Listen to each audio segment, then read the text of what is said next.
Hello, gardeners and natural plant lovers. Do you want your young pepper, tomato, and cucumber seedlings to be healthy, strong, and ready for the harvest season? Today I'm revealing a simple, cheap, and natural trick with baking soda. This is not just a trick, this is the secret to healthy plants. Stay tuned until the end because I'll share the exact recipe and method of application.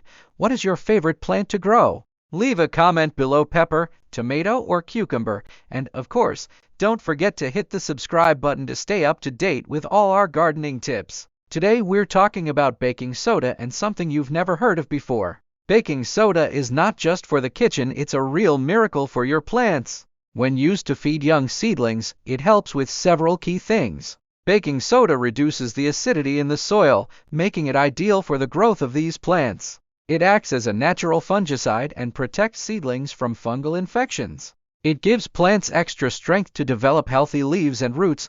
Here is the exact recipe. Take 1 liter of water. Add half a teaspoon of baking soda and mix well. Dissolve this in 5 liters of water to get a mild solution that will not harm young plants. Send this recipe now to your friends and see how it is used.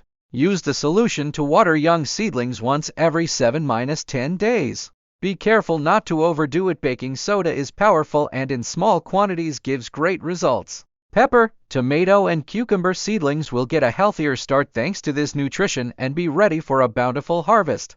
And there you have it, a simple way to support your seedlings in a completely natural way. Try this trick and let us know the results in the comments. If you liked the video, press like and subscribe to the channel for more tips on natural gardening. See you soon.